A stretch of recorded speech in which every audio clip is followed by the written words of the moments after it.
Ndabaramukije abandi ndabahaye mwiriwe bivanye n'aho muherereye n'iteka n'umunezero ntangere byo gusubira kubana namwe mwe banywanyi mukurikira iyi mboneshakure yacu ari nayo yanyu Shiramatsiko TV. Ni imboneshakure imwe rudende idushikiriza inkuru n'ibiganiro utaronka ahandi. Uyu ni umwanya w'amakuru agezweko ari kuvugwa ngaha mu gihugu c'u Burundi, aho ino mboneshakure yacu ari nayo yanyu Shiramatsiko TV ibategurira amakuru ahambaye cyane aba ari kuvugwa mu bisata bitandukanye, aho twibanda cyane cyane ku makuru aba ari kuvugwa ku gateka kazina muntu, aba ari kuvugwa mu butungane, aba ari kuvugwa mu cibano, aba ari kuvugwa ku mbuga ngurukana bumenyi, aba ari kuvugwa muri politike ndetse n'andi yose mutamenye mwaranyegejwe turatohoza amaze tukabashikiriza edo nido. Tubazaniye amakuru ahambaye cyane kandi ababaje ari kuvugwa mu gisirikare cy'u Burundi, aho bakomeje kwicwa ku bwinshi mu burasirazuba bwa Kongo, kandi bikaboneka ko ataco bibwiye Perezida Evariste Ndayishimiye. Abanyagihugu batari bake barasaba ko Perezida Evariste Ndayishimiye yakora ibishoboka byose akareka gusambura igisoda c'u Burundi, agakora ibishoboka byose akazana abasoda b'u Burundi basigaye muri Kongo, abatarishwe bakagarukanwa mu gihugu c'u Burundi, kuko iyo ntambara atacyo imariye igihugu c'u Burundi. Benshi bakanemeza ko Perezida Evariste Ndayishimiye ari mu rudandazwa rw'abana b'u Burundi, akaba ariyo mpamvu abatari bake bavuga ko ibi bintu Perezida Evariste Ndayishimiye ariko arakora byanze bikunze agomba kubyishura. Ni byinshi twabateguriye biteye ubwoba kandi bibabaje biriko biraca imitima y'abarundi, byerekana ko uyu muperezida Evariste Ndayishimiye rwose atakimuraje ishinga uretse kugumya asesa amaraso y'abana b'u Burundi, nawe akironkera amadolari, kandi bikerekana ingaruka zikomeye cyane bigiye kugira ku gihugu c'u Burundi, aho benshi babona ko umutekano wamaze guhungabana mu bisata nka byose mu gihugu c'u Burundi, kuko biboneka neza ko abasoda bagakwiye kubacungera imbibi z'igihugu baramaze kwihebura, ndetse n'abatari bake bakabona ko ibi bintu bigiye kuzana ikintu gikomeye cyane mu gihugu c'u Burundi. Ni byinshi twabateguriye tugira ngo tubashikirize, wica ubusabwa nta kindi. Niba ukunda amakuru n'ibiganiro tudahwema gucisha kuri uno muyoboro wa YouTube Shiramatsiko TV, ukaba utarapyonda kuri sabone canke subscribe, pyondaho kugira ngo ko dushizeho amakuru n'ibiganiro bene nk'ibi ujye uba uwa mbere mu gushikirwa nabyo. Kongo ibandanya kuduhekura, ariko haracariho icyizere ko Kapiteni Quentin Ahimboneye yoba akiri muzima. Kuva mu mpera y'indwi iheze, amakuru ava muri Kongo ku ngabo z'u Burundi zarungitswe kurwana na M23 muri Nord Kivu arateye ubwoba. Ku mbuga ngurukana bumenyi haguma hahanahanwa amasanamu y'ibiziga bivugwa ko ari iby'abasirikare b'u Burundi, ibiziga igisoda kitashoboye gutora mu gihe abasirikare bariko barahunga bagasanzara.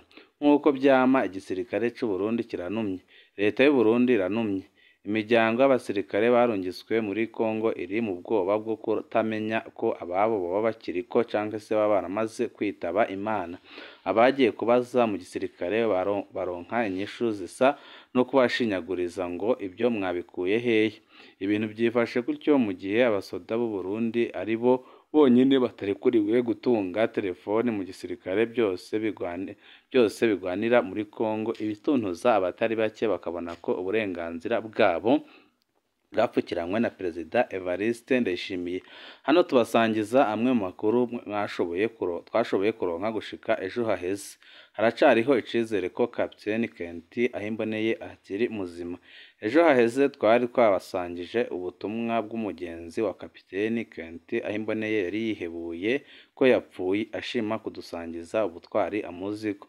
Nibyo, amakuru y'urupfu rwa Kapiteni Ahimboneye yaravuzwe cyane, haraba n'abasirikare babikiye abagenzi biwe, ariko kugeza ubu ntibizwi neza ko iyo ntwazangabo yapfuye mu gihe atakiziga ciwe kigeze kiboneka. Amakuru twahawe n'abasirikare bari kurwana muri Nord Kivu avuga ko Kapiteni Quentin Ahimboneye yoba yafashwe mpiri na M23 mu gihe yari yarashwe ku kuguru. bavuga ko Kenti aho imboneye yafatiwe hamwe n'ikindi gisongerezi cy'intwazangabo su ofisiyo. Abasoda batubwiye bati niba atacikanye bamaze kumufata. Kapiteni Kenti aho imboneye arashobora kuba akiri muzima kubera tumenyereye ko M23 itica abo ifashe ku rugamba. Amakuru twaronse aravuga ko M23 yoba yarafashe mpiri abasoda batari bake b'u Burundi muri izi ndwano zo kuva mu ndwi iheze, ariko kugeza ubu nta gitigiri cabo kizwi nk'uko atamazina yabo dufise. Kumbure nk'uko umuhari wari umaze kubikora inshuro zibiri uzokwerekana ku mugaragaro abasoda wafashe abo gisoda c'u Burundi. Haravugwa abasirikare benshi basanzaye mu mashamba, aho benshi bashobora kuribwa n'ibikoko abandi bakicwa n'indi mitwe irwana iri ku butaka bwa Kongo. Ibitero byo kuva ku wa gatatu w'indwi iheze byarahungabanije rwose abasirikare b'u Burundi. Nk'uko byari byagenze muri Kigarama 2023, abasirikare barataye ibirindiro byabo bahunga mu Rudavagi, abatari bake basanzarira mu mashamba. Batayo ya gatanu Tafoke ivuga ko ariyo yabangamiwe rwose. Intwazangabo twavuganye iri ku rugamba yatumenyesheje ko n'izindi batayo zitorohewe. Yakwandikiye ati kugeza ubu batayo 9, batayo 8 ntizizi abasoda zabuze uko bangana. Twebwe ntitworohewe, burya ni ibisigabwenge kurwana n'umuntu akurasisha drone nawe ukoresheje bimwe byo kwinyegeza. Irindi soko ku rugamba muri Nord Kivu ryatubwiye ko kugeza ejo bari bamaze kuronka ibiziga 2 gusa by'abasirikare baguye ku rugamba.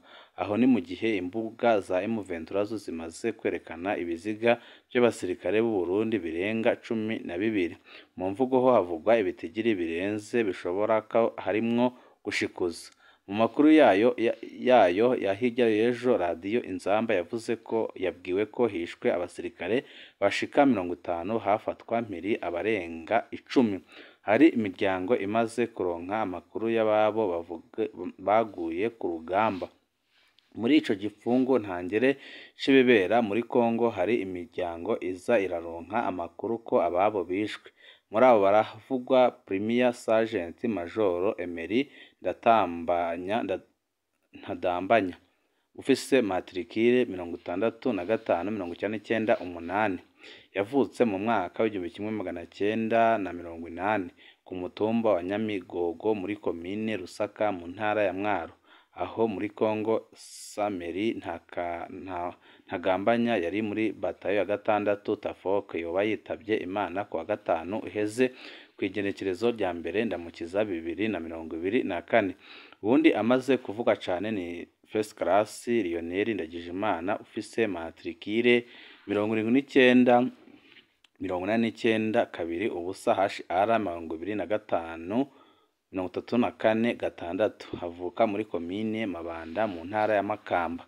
Afise matricule 7989 ubusa HR 25 Undi bamwita Lionel Ndagijimana agiye akiri muto, yavutse mu mwaka w'1993, yinjiye mu gisirikare muri 2015, asize umukenyezi yibungenze n'umwana umwe. Aho muri Kongo, Lionel Ndagijimana yari muri batayo ya 7 ya Tafoke. Turabandanya gukurikirana amakuru y'aba basirikare bahitanywe n'ini y'intambara, kandi uko tuzoyamenya niko tuzoyabasangiza, kuko turiko turakora ibishoboka byose kugira ngo abarundi bamenye ibiriko birashikira abana babo batanzwemo na Perezida Evariste Ndayishimiye mu gitambo, nawe akaba ariko arironkera amahera atari make mu madolari. Intambara zabandanije ejo haheze ziranakomeretsa intwazangabo y'ipeti rya Lieutenant Colonel utwara batayo. Ejo haheze ibintu byabandanije kutoroha. Abasirikare b'u Burundi aho bakuriwe ku birindiro byabo cane cane mu gace ka Ngungu bateye bahunga batembera muri Sud Kivu. Ejo baronse itegeko rivuye mu biro bikuru by'igisirikare Bujumbura ko bategerezwa gusubira ku birindiro byabo. Niko gusubira mu ntambara itoroshe yo kugaruka ku birindiro bateshejwe. Amakuru twahawe n'abasirikare avuga ko ejo hari abasirikare benshi bakomeretse muri izo ntambara, harimwo uwitwa Lieutenant Colonel Mgayiba arongoye imwe mu mabatayo ya Tafoke. hari n'abandi basirikare bahitanywe n'iyo ntambara y'ejo haheze nabo ntituramenya ibitigiri byabo nuko bayishwe. Ingabo zacu ziriko zirazira iki? Iki ni ikibazo gikomeye cyane abasirikare bonyine bafise. Abasoda babandanya kuvuga ko bariko bagwana intambara batatabona ico bagwanira ico arico. Iyo ni ingorane ikomeye cyane mu ntambara. Nta musoda atsinda intambara atumva. Ica kabiri, abasoda babandanya kwidogera n'ingene abadafise ibigwanisho bikwiye bakabisurushwa n'abaroberi bahanganye. Abasoda babona ko abatwara Uburundi babashoye mu ntambara batiteguriye. Ica gatatu, kibababaza abasoda b'u Burundi n'ingene bagwanira abantu batanezwe igihugu cabo kandi batanabakunda. Abasoda b'u Burundi bavuga ko batangara ingene kugeza ubu abasoda ba Kongo baca bahunga mu gihe M23 ibakanze na gatoya. Abarundi akaba aribo bididira ku rugamba rutari urwabo. Ikibabaje kurusha n'ingene iyo bahunze bagahura na wazalendo, abasoda b'u Burundi bagira izindi ngorane zikomeye, barakwa ibigwanisho n'imyambaro. Wazalendo ikabagiriza ko basa nabo muri M23, aho naho batabategetse gusubira kurwana kandi bonyine baba bariko barahunga.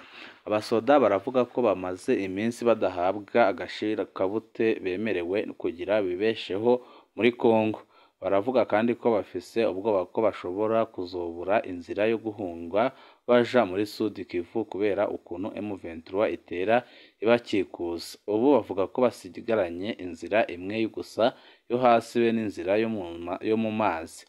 Naho abategetsi b'u Burundi baguma baziba amatwi, intambara ya Kongo irashobora kuzogira ingaruka zikomeye ku gisirikare c'u Burundi no ku gihugu. Iyi ntambara si yacu. Uruhara rwiza rw'u Burundi rwobaye urwo guhuza abana bose baba Kongo ku ntebe y'ibiganiro. Umubanyi mwiza iyo abonye abavukanyi bariko baragwana asukamwo mabisi, ntaja kongereza intambara. Ariko Perezida Evariste Ndayishimiye we arabandanya kongereza intambara ku rugero rukomeye cyane.